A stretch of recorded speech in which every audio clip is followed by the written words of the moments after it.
Hello everyone, my name is Chandra Prakash और मैं आपको करवाऊंगा exercise 1.2 of chapter number 1 real numbers of class 10th। इससे पहले introduction of real numbers and exercise 1.1 में ऑलरेडी आपको करवा चुका हूं। उसकी जो वीडियोस है मैं ऑलरेडी अपलोड कर चुका हूं। अगर आपको कोई डाउट है, कुछ दिक्कत है तो आप वो वीडियोस देख सकते हैं। अगर फिर भी समझ में ना आए तो आप मुझे कमेंट बॉक्स में लिख सकते हैं। सो लेट्स स्टार्ट विद एक्सरसाइज 1.2। 1.2 करने से पहले उसमें जो कंसेप्ट यूज हुए हैं हम वो डिस्कस कर लेते हैं एक बार। तो सो लेट्स स्टार्ट। सबसे पहला टॉपिक हमारा उसमें आता है that is your fundamental theorem of arithmetic. Basically fundamental theorem of arithmetic होता क्या है? It states that every composite number can be expressed in the terms of product of prime numbers. मतलब सपोज कोई भी कंपोजिट नंबर है। Composite number कौन से होते हैं ऑलरेडी बता चुका हूँ, फिर भी एक बार रिवाइज करवा देता हूँ। Composite numbers are those numbers which have factors the number itself one and the other number. मतलब प्राइम नंबर क्या होते हैं? प्राइम नंबर वो नंबर होते थे जिनको कोई भी नंबर डिवाइड नहीं करता except one and the number itself. इसके अलावा पूरी काउंटिंग में प्राइम नंबर को छोड़ के बाकी सारे के सारे कंपोजिट नंबर होते हैं। एक्सेप्शन क्या है? One is neither a composite number nor a prime number. One ना ही प्राइम नंबर होता है ना ही कंपोजिट नंबर होता है। So let's start. तो fundamental theorem of arithmetic basically क्या है कि कोई भी कंपोजिट नंबर है that can be express in the terms of product of prime numbers. Example I have written 16। तो 16 को क्या लिखा जा सकता है? 16 can be expressed as 2 into 2 into 2 into 2. This is a prime factorization of 16. 16 is a composite number which can be expressed in the terms of product of its prime numbers. 2 into 2 into 2. एक और example कर लेते हैं 18. 18 can be written as 2 into 3 into 3. 2 3s are 6, 6 3s are 18. All again 2 and 3 are prime numbers. So every composite number can be expressed as the product of its prime numbers. So this is fundamental theorem of arithmetic. इसके अलावा fundamental theorem of arithmetic के थोड़े और applications हैं, हम वो भी discuss कर लेते हैं एक बार। अब एक स्क्वायर्स अगर आप लोगों को आता है, you can find the square. Suppose मैंने यहाँ पे लिखा है 2 raised to power 2, तो आप क्या करते थे? 2 into 2। या अगर मैं लिखता हूँ 2 raised to power 3 तो हो सकता है 2 into 2 into 2। ऐसे करोगे, इसके कुछ आंसर्स आते हैं 4, 8। 2 raised to power 5 32 होता है। 2 raised to power 4 that is equal to 16। तो इसमें कंसेप्ट है 4 raised to power n या 5 raised to power n या 6 raised to power n, कुछ भी लिखा हुआ है तो मुझे ये बताना है कि 4 raised to power n या 5 raised to power n या 6 raised to power n can end with the digit 0। क्या वो 0 के साथ खत्म हो सकता है? खत्म होने का मतलब है सपोज यहाँ पे मैंने लिखा है 10, तो 10 की फैक्टराइजेशन होती है 2 into 5। 100 लिखते हैं, 100 can be written as 10 into 10। Again 10 can be written as 2 into 5, 2 into 5। Suppose 120 can be written as 2 into 3, 2 into 2 into 3 into 2 into 5। 2 2s are 4, 4 3s are 12, 2 into 5 10, 10 into 12 that is equal to 120। This is the simplest method I have applied। तो इसमें check करो जितने भी number है जिनके last में 0 आता है that have the prime factorization of 2 into 5 that contain 2 and 5 always। हमेशा किसी भी नंबर के लास्ट में अगर 0 आता है तो उसकी प्राइम फैक्टराइजेशन में 2 into 5 के प्राइम फैक्टराइजेशन होगी। उसका प्राइम फैक्टर 2 into 5 तो होगा ही होगा। तो ये क्वेश्चन हमारे पास एनसीईआरटी एक्सरसाइज 1.2 में है। उससे पहले उसके एग्जांपल्स भी हैं, वो भी हैं, तो उसको समझा रहा हूँ मैं एक बार कि इसका बेसिकली मतलब है क्या। कि क्वेश्चन लिखा होता है can any number suppose 4 raised to power n can end with digit 0। मतलब 4 raised to power n जो भी आंसर आएगा, जैसे इसका था 2 raised to power 2, 2 raised to power 3 का आंसर 4 है, 8 है, 2 raised to power 32 है, तो इनके एंड में कभी 0 आएगा या नहीं आएगा? हमसे ये क्वेश्चन पूछा हुआ है। तो this is the application of fundamental theorem of arithmetic.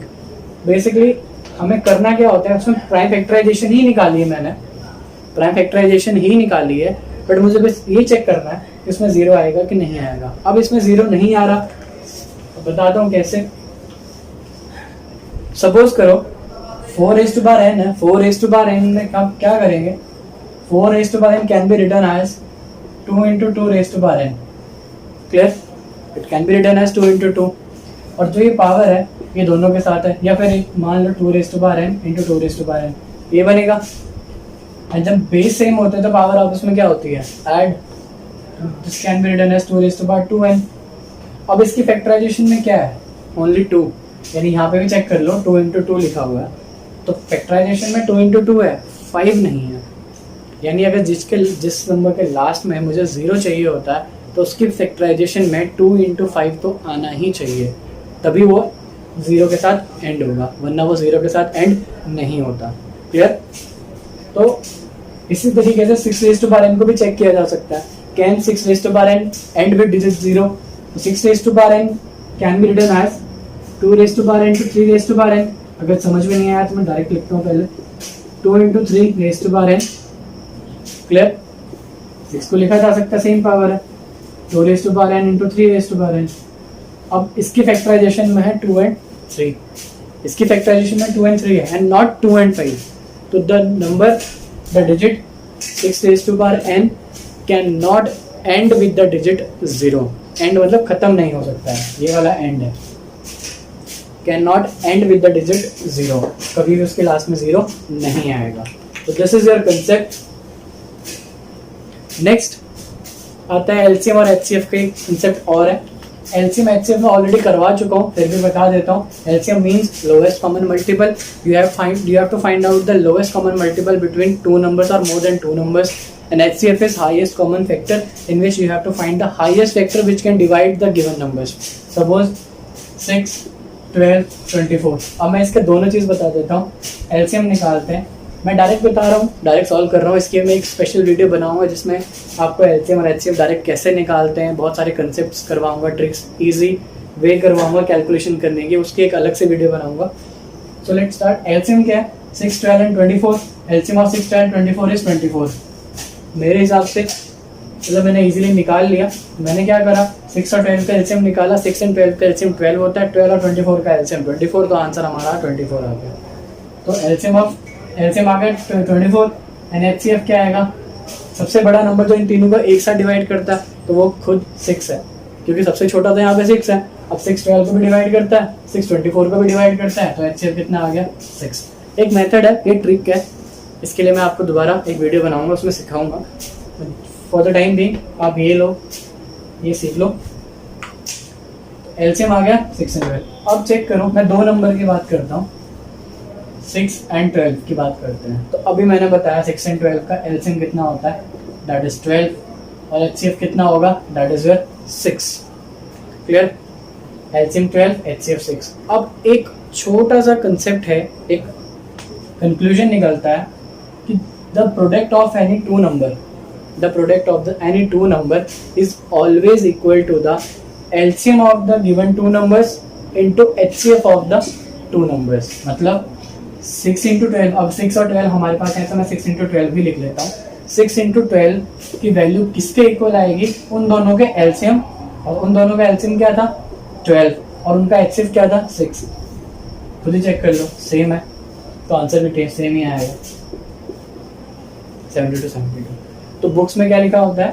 The product of A and B, या you can write A into B, is equal to LCM of A B into HCF of A B. Clear है?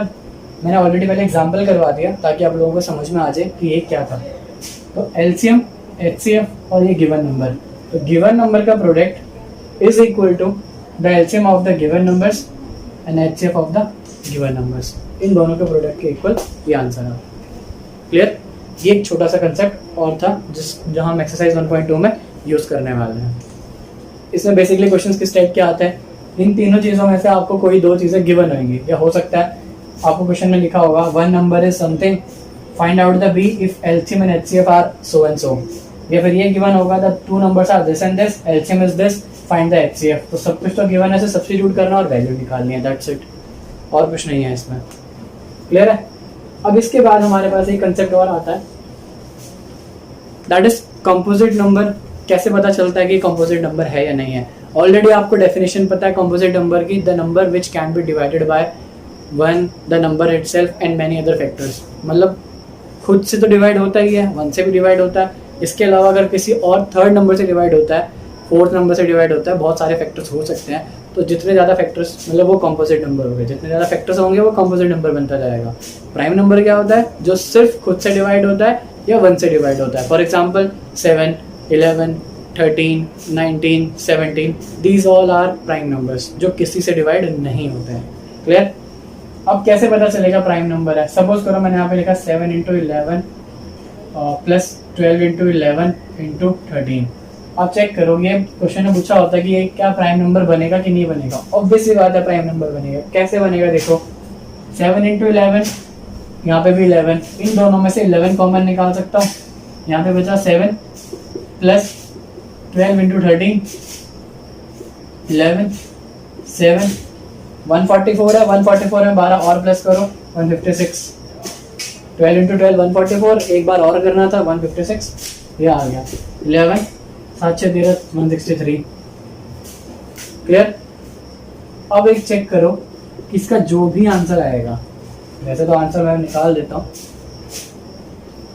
This is your answer 36979। Clear? 1793 is your answer. अब ये check करो, क्या ये number खुद से divide होता है? होता है। क्या ये नंबर 1 से डिवाइड होगा? होगा। क्या ये नंबर 11 से डिवाइड नहीं हो सकता? जब 11 के साथ इसको मल्टीप्लाई किया तभी आंसर आया। इसका मतलब है अगर इसको 11 से डिवाइड करूंगा तो ये आएगा। उसी तरीके से अगर इस नंबर को 163 से डिवाइड करूंगा तो 11 आंसर आएगा। यानी this number have factors 1, the number itself 163, 11। तो ये कौन सा नंबर हुआ? कंपोजिट नंबर हुआ। That's why it is a composite number. ये क्वेश्चन है एक्सरसाइज 1.2 में भी क्वेश्चन है। ये वाला नहीं है, इस वैल्यू ये वाली वैल्यूज तो मैंने खुद ली है, समझाने के लिए लिए हैं।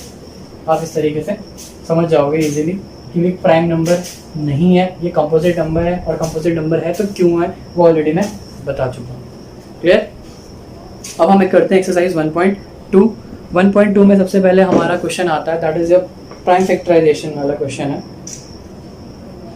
हाँ, तो क्वेश्चन है हमारे पास express each of the number as a product of the prime factors. Okay, मुझे ये बताना है ये कंपोजिट नंबर है, इस कंपोजिट नंबर को मुझे फैक्टराइज करना है, प्राइम फैक्टर्स बताना है। तो prime factors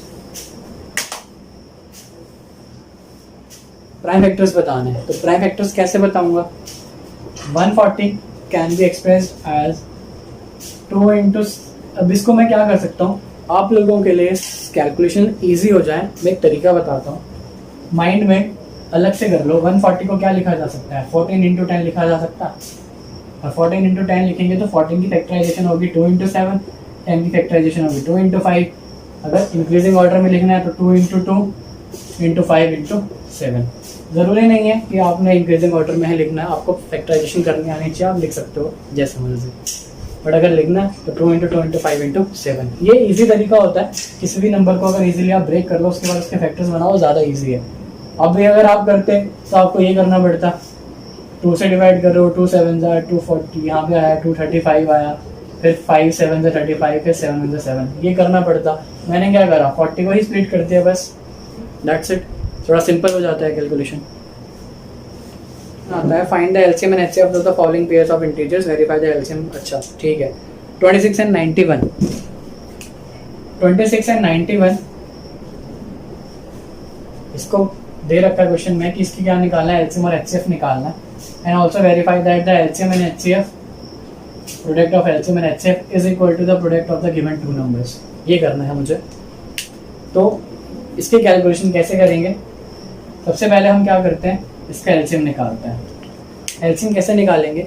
LCM of 26 and 91, 26 and 91 का एलसीएम, 26 के फैक्टर्स निकालो, दैट इज 13 इंटू 2 एंड 96 नहीं 91, 91 के फैक्टर्स निकाल लो, दैट इज 13 इंटू 7।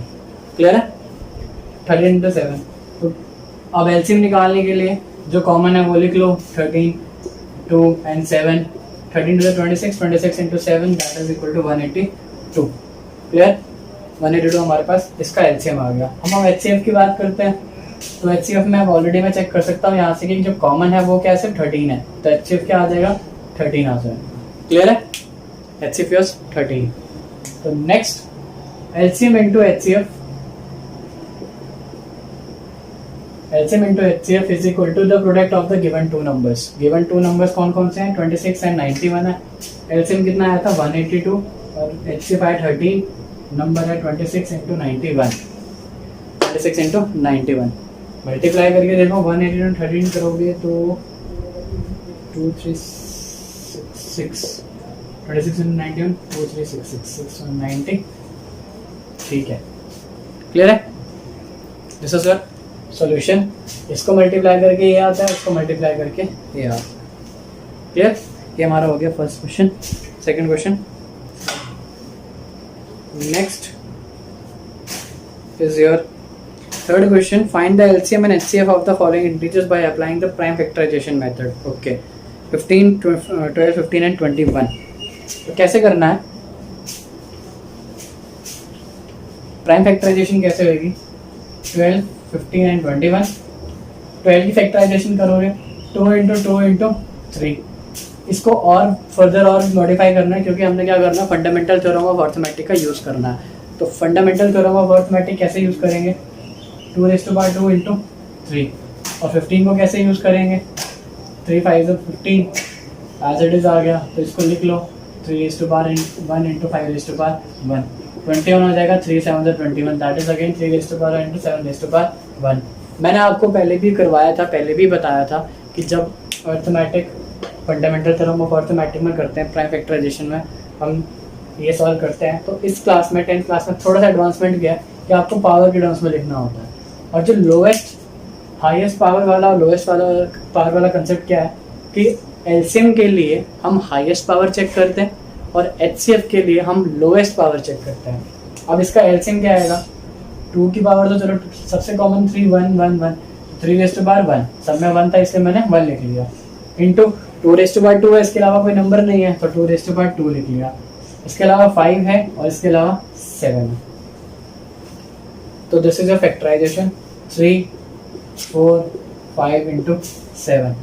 5 4 ज़ा 20, 7 3 ज़ा 21, 21 2 2 4 420 हमारा आंसर है। Clear? This is your concept of prime factorization. आपको इस तरीके से बस पावर की टर्म्स पे लिखना है और कुछ नहीं है, सिंपल सा लॉजिक है। This is your answer.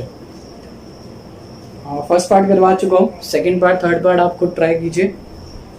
Fourth question है गिवन दैट HCF, ओके ये ऑलरेडी क्वेश्चन में गिवन है, मैंने आपको बताया था, ये भी थोड़ी देर पहले ही बताया था कि ऐसे क्वेश्चंस में HCF या LCM मुझे गिवन होगा और मुझे बाकी सारी चीज़ें निकालनी है। 2 नंबर में से 1 नंबर गिवन है, बाकी सेकंड नंबर मुझे निकालना है।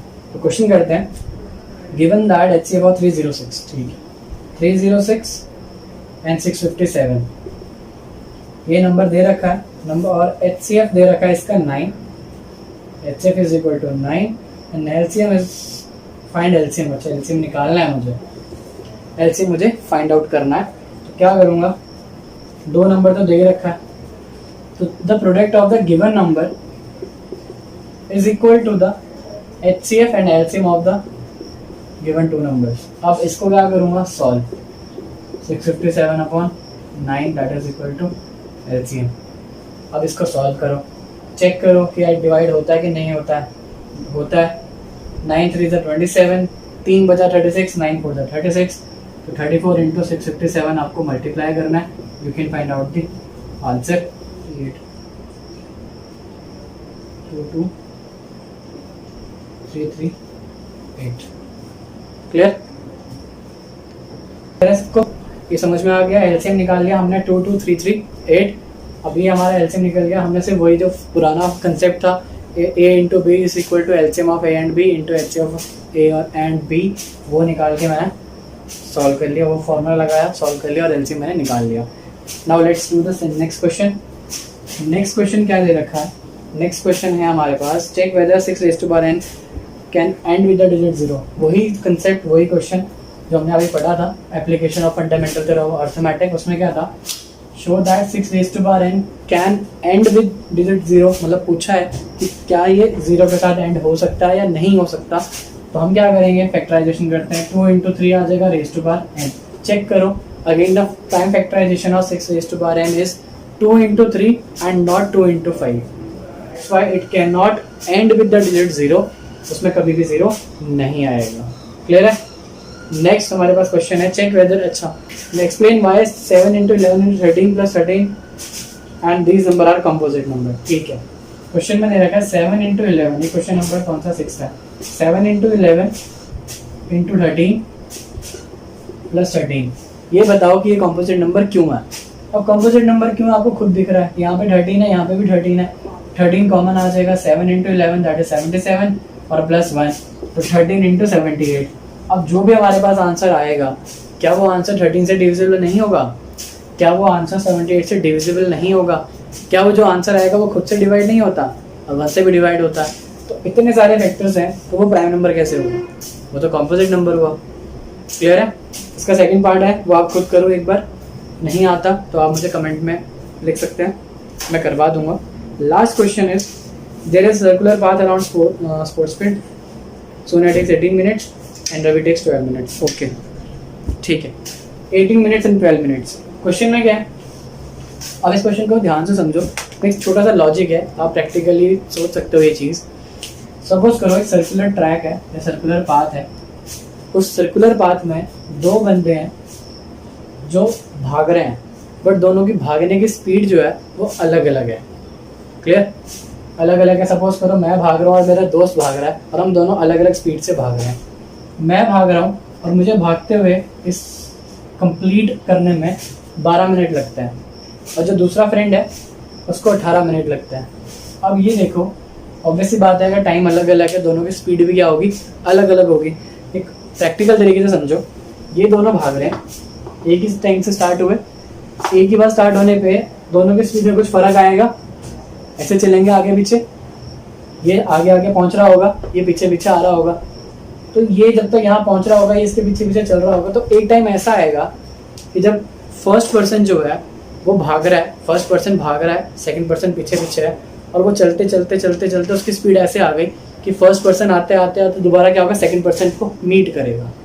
मुझे यही बताना है कि कितने टाइम के बाद ये कंडीशन होगी.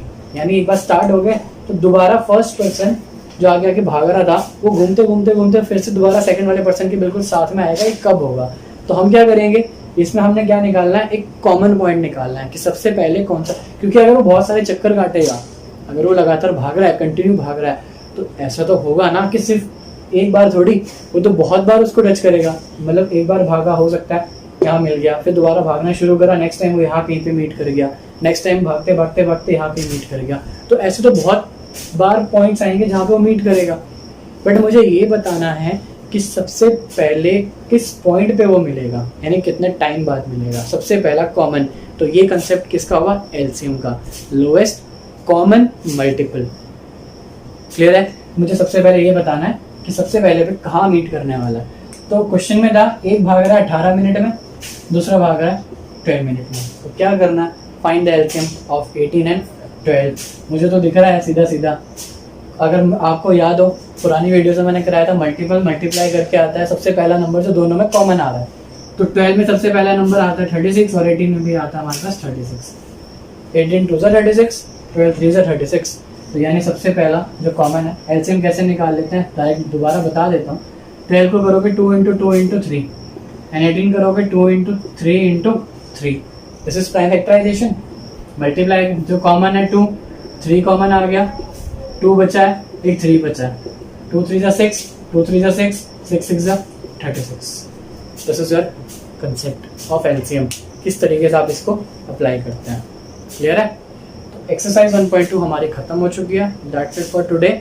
आज हम इतना ही करेंगे. इसके बाद एक्सरसाइज 1.3 में इररेशनैलिटी प्रूफ करने हैं. तो उसके लिए हम नेक्स्ट वीडियो में उसका पूरा कंसेप्ट समझेंगे कि रैशनैलिटी कैसे प्रूफ करते हैं और क्या पता चलता है, कैसे पता चला कि ये रैशनल है. इसमें एक प्रूफ है, वो पूरा का पूरा आपको एक्सप्लेन किया जाएगा. That's it for today. Thanks.